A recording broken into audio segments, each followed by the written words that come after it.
Take care of this, slave. John chuckled smugly, further insulting me as he tossed his dress suit my way. The suit struck me, causing water to spill. Ah, wipe it up, will you, and bring me another glass of water. Drunk as he was, or perhaps because of it, John's true feelings became apparent. In his eyes, I was nothing more than a slave. I threw the dress suit into the laundry bag with all my might, only to notice something sticking out of the suit pocket. Unfolding the crinkly, tightly folded paper, he had instructed me to take care of it, and so I intended to do just that. Beyond wondering why such a thing existed, I felt as if this was my ticket to freedom, an escape from all the irritation and dissatisfaction I experienced with John. I rushed out of the house and promptly submitted the divorce notice to the office. My name is Vanessa Owen, currently 50 years old with 2 children, Nicole, my firstborn, followed by my son Matt. From the beginning of my relationship with John, I never got along with his parents. Despite their disapproval, I loved John and believed we could be happy together. We eloped, defying my parents' objections, and started living in a small apartment. However, John was perpetually unhappy about our elopement-style marriage, nagging about leaving my parents for this marriage. There was a good reason for our rushed marriage. Nicole was already on her way. Despite John's knowledge of this, my parents opposed the marriage mainly because John never formally introduced himself. However, I don't intend to blame John entirely, acknowledging my faults. I've never liked his parents, who constantly criticized me. Right now, with a child on the way, we should focus on the future rather than dwelling on the past. Despite my admonishments, John continued berating me, saying things like I should never have married you, or your cooking is worse compared to my mother's. With no place to return after our elopement, I endured John's nagging every day. Despite everything, John adored our children, and our kids, Nicole and Matt, kept our marriage together through high school. When Jan was promoted to department head and brought colleagues home, including a male subordinate named Rob and a female subordinate named Jenna Manning, our marital relationship deteriorated. Though John had a good reputation outside the house and was highly trusted by colleagues, our family barely functioned. At one gathering, John's words revealed his true feelings, saying he could divorce me anytime, but I wouldn't let him go. This admission, disguised as a joke, made me realize the depth of his dissatisfaction. Despite his words, John's subordinates praised our supposed good relationship, while John laughed, intoxicated, insulting, and bragging until he passed out. His subordinates helped with the cleanup. As we cleaned up in a friendly atmosphere, Jenna spoke up, revealing that the director actually praised me at work. Unbelievable! I laughed, and Gina chimed in, it's true. He always says his family gets along well. The president admires that too. The president values family in that regard. The director is always praising his family, so the president tells everyone else to learn from him. That kind of joke earlier only works if there's a good relationship, right? Gina, seeming a bit tipsy, happily chatted away about John's behavior at work. If that's true, that's good, I repeated, forcing a smile. I muttered under my breath, trust was long gone between us. I quickly realized that John was just saying those things to make himself look good. I've heard that good liars mix a bit of truth in their lies. Jan was probably deceiving his colleagues in the same way. I didn't know if it was his nature or a calculated move. But this made me truly despise Jan. I disliked how he shamelessly used the family as a facade. However, our children were still students, and I wanted them to go to college. As John said, think of the children. I couldn't divorce him. However, Jan had never brought up divorce either. We were just living life without making waves. In this life, our children grew up honest and cheerful. Nicole graduated from a local university and joined a nearby company. 3 years later, Matt, who had left home for university, also found a job locally and decided to return home. I was genuinely happy that the children were coming back, and when both became working adults, it felt like a weight was lifted off my shoulders. Then another happy event occurred. Mom, I'm thinking of getting married, Nicole, in her 3rd year of working, told me. Her partner was a senior at her company, Chris Adams, a fine young man who had spent his childhood overseas. He seemed very intelligent. John was happy about the marriage too, and Nicole quickly started preparing for it. The wedding was to be a casual garden wedding. Usually, I'd wear a formal dress, and Jan would wear a morning suit. Still, guests were told to dress casually, so it was decided that I would wear a simple dress, and John would be fine in his existing suit. Despite everything, I wanted to honor Nicole's special day, so I carefully chose a dress. I thought about getting a new suit for Jan, but he insisted that the one he already had was fine. Reluctantly, I brushed and mended John's suit, looking forward to the wedding. On the wedding day, blessed with good weather, the ceremony began, surrounded by beautiful greenery and flowers. Rob and Gina, John's colleagues who had always been kind to Nicole and Matt, attended the wedding, and I thanked them for coming. At the reception, a stand-up party, I spent a happy time greeting Nicole's friends and colleagues. Jan seemed to be enjoying himself, but perhaps getting too drunk, he started commanding, "Hey, Vanessa, get me a drink." Waiters were walking around the venue, and it was embarrassing that he had to call out to me, who was far away, instead of just looking around. "Mrs. Owen, I'll go for you." Rob and Gina supported me, entertaining John, especially Gina, who stayed by John's side like a wife. I felt uneasy about it but was busy greeting other guests, so I left John to them. It was a beautiful ceremony, and the wedding ended successfully. Gina took care of a heavily drunk Jan until the end when the taxi arrived. She said, "John, your taxi is here," and helped him into the car. I also got into the taxi and spoke to her. "Thank you, Gina. Take care." "No, thank you. Looks like it's going to be a long night. Take care." I took her words as a reference to the drunk John and laughed.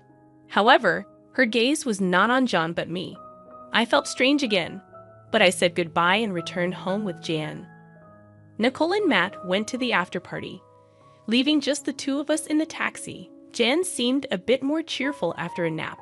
When we got home, he walked in on his own. Usually, we didn't talk much, but Jan, more drunk than usual, couldn't stop talking. Finally, the kids are off our hands. I was worried about Nichols turning out like you, but I'm glad she got married. He belittled me as usual. John lay on the sofa. "Vanessa, water," and then he arrogantly ordered me around. I sighed inwardly and went to get in water. "Here's your water. Take off the suit if you're going to sleep. It'll get wrinkled." I said that and put the water on the table.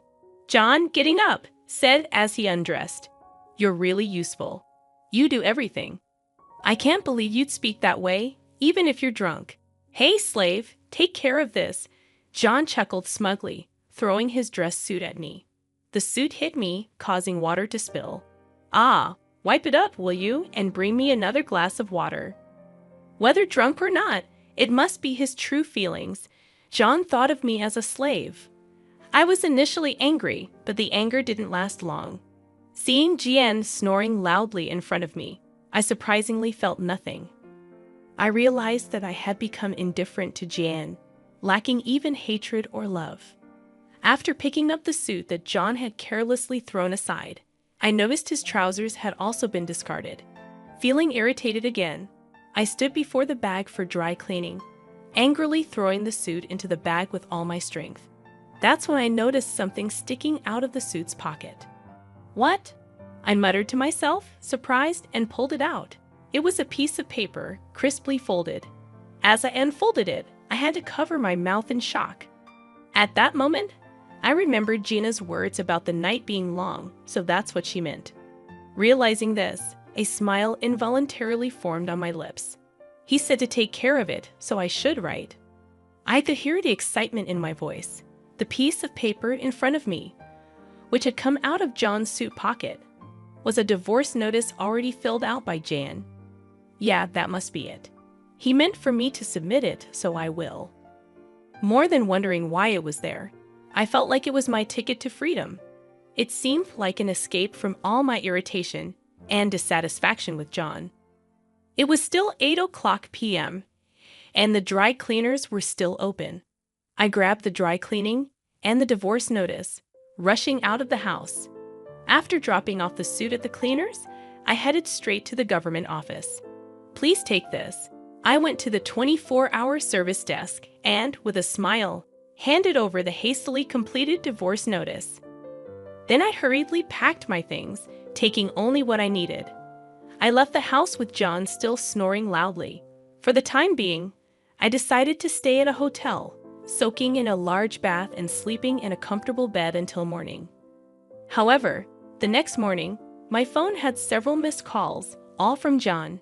It surprised me that my number was still in John's phone. Yes, where are you?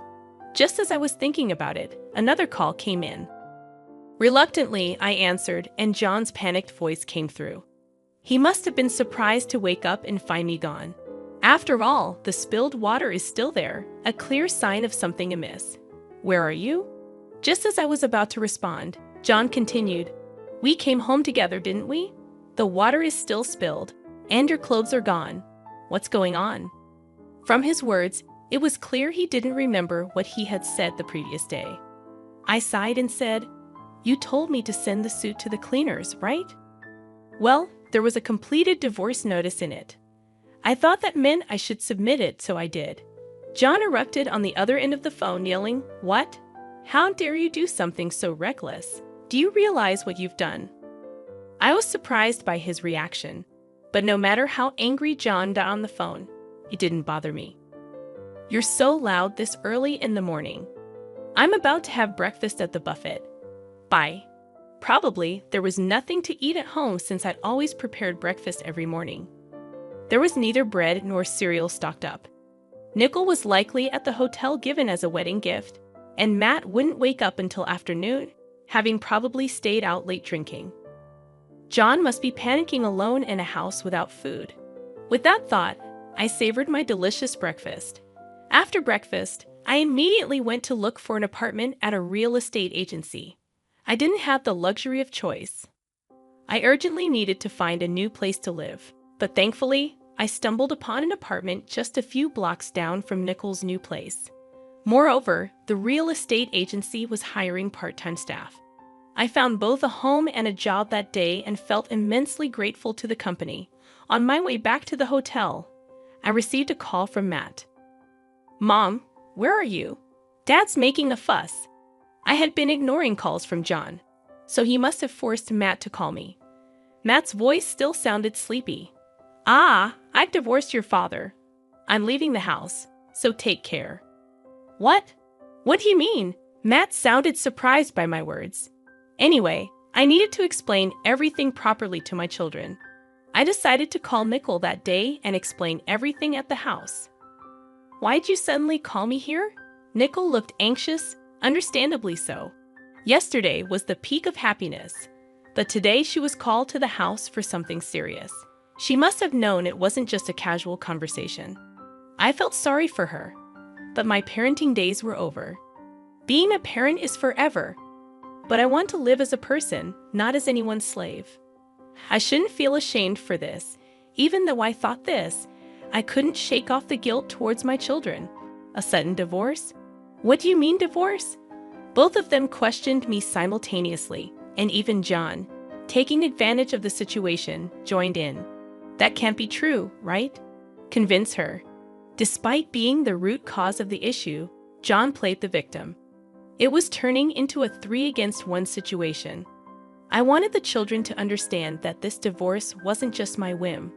All I did was submit the divorce papers that your father had already filled out. Why am I being treated like the villain when it was your father who had prepared them in the first place? Hearing this, Nicole and Matt turned their gazes to John. Caught off guard, John frantically searched for an excuse. A villain. Come on, that was just a joke, right? Who would actually submit that? A joke? Do you have any idea how much that joke has worn me down? Jen flinched at my loud voice. Nicole and Matt clammed up, exchanging looks. Besides, for a joke, it was too well prepared, don't you think? To me, it looked like something prepared to convince someone. John turned red and argued back, spitting out his words. His panicked state made the children realize something was amiss. I couldn't help but burst into laughter at John's behavior. No need to get so worked up. It's like you're admitting it's true. You set me up. You're the one who got angry at my deduction. Listening to our conversation, Nickel cautiously asked a question. What do you mean? I decided it was time to tell them everything. Well, you're not children anymore, so I have to tell you. Your father and Gina are having an affair. What are you talking about? John turned pale and stood up. Nickel and Matt looked shocked at first, but then directed looks of contempt at John. I found it strange. She used to call him director, but recently it's been John, and her words about our happy family felt insincere. That can't be. While she said she'd invite us, it felt like she was mocking us. A woman's intuition is often right. John was sweating unnaturally, unable to make any excuses. His behavior only confirmed my suspicions. While it was a shock, it was more about betrayal than lost love, which allowed me to keep my composure. But what really kept me sane was my role as a mother. To think she was invited to the wedding. I'm sorry, Mom, Nickel started crying.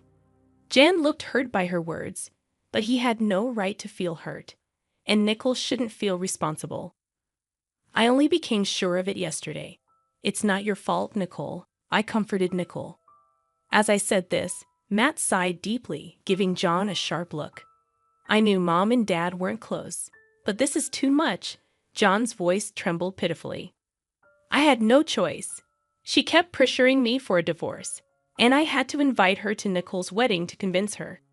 Even the divorce papers, you used me. Otherwise, she said she'd tell the president about the affair. Anger made my fists tremble. After our force, she wanted to become John's next wife and take my place as Nicole's mother. So she had to attend the wedding. That's why he reluctantly invited her, planning to initiate the divorce afterward, showing her the completed divorce notice as proof. I never intended to really divorce you, it's true. Sure, you never intended to let go of your slave, did you? What are you saying? I never thought of you that way, John desperately pleaded, but Matt interjected. But Dad, you always said it would be easy to marry a woman who obeyed everything like Mom does. What? You always belittled Mom but never divorced her because you thought it was convenient for you. I stood up. Is there any reason I should stay married to this man? Nickel and Matt shook their heads firmly. Mom, you deserve to be free. That's right.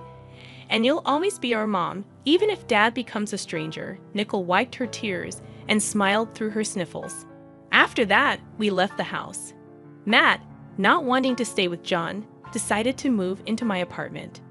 The divorce papers were already submitted. We still had to sort out the property division, but I was relieved to distance myself from John. A month later, one of John's subordinates, Rob, visited the real estate agency. When I started working here, huh? Aren't you Director Owen's wife, Rob? Thank you for coming to Nickel's wedding the other day. What brings you here today? Actually, I broke up with my girlfriend and thought about a fresh start. Maybe moving to a new house. Rob smiled awkwardly as he sat down in front of me. Oh, I see. I had heard about Rob's girlfriend a few times. He seemed to care for her deeply, but it must not have worked out. Wanting to cheer him up, I responded with a smile. We found a suitable place, but since it was lunchtime and the person in charge of viewings was out, we scheduled a viewing for another day. By the way, when did you start working here? Director didn't mention anything about it. No, really, we got divorced. What? But last week at the dinner with the president, John was talking about planning a family trip. Rob was shocked. And so was I. John was still spreading such nonsense. He would undoubtedly continue using the family to get closer to the president if I stayed silent. I decided to tell Rob the whole story. John and Gina. That's unbelievable. Rob turned pale. His reaction was oddly striking. He slowly opened his mouth. My girlfriend was Gina. Gina Manning.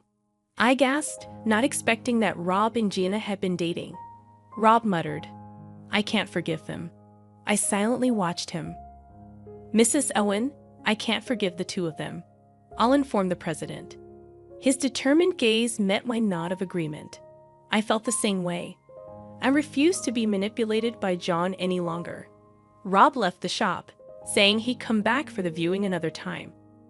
He had my contact information from Nicole's wedding. I was sure he would contact me eventually. That day after work, as I was heading home, Rob contacted me immediately. "Mrs. Owen," I told the president. His voice was much more energetic than the time we met, made me smile. The president was furious, betraying his family and having an affair with a subordinate. Both of them will be dealt with. "Really? That's great. Now we won't be used by them anymore. Those two deceived everyone, the family, the staff, even the president." They were called into the president's office right after I left. Imagining the scene, I couldn't help but smile. Even though they were no longer a part of my life, I couldn't accept them getting away scot-free. "Thank you, Rob. You will surely find happiness." I sent this to Rob, feeling like it was something I also wanted to hear. Eventually, Jan and Gina's affairs spread throughout the company, especially John, who had always boasted about his happy family life, turned out to be a scoundrel who preyed on a subordinate. He was demoted 3 ranks from director to an ordinary employee. At home, he had no family waiting for him. For a man over 50, it would be interesting to see how he would live from now on. Gina resigned, probably due to the scrutiny. She was about 35 years old, a pitiful woman unemployed in her mid-30s after meddling with a married man. Their relationship also ended. Such an unhealthy affair was never going to last. Gina had pleaded with Rob, but he firmly rejected her. Feeling relieved, his reaction made me feel relieved too. Afterward, I continued to live peacefully with Matt in our apartment. 2 years later, Matt told me he was getting married.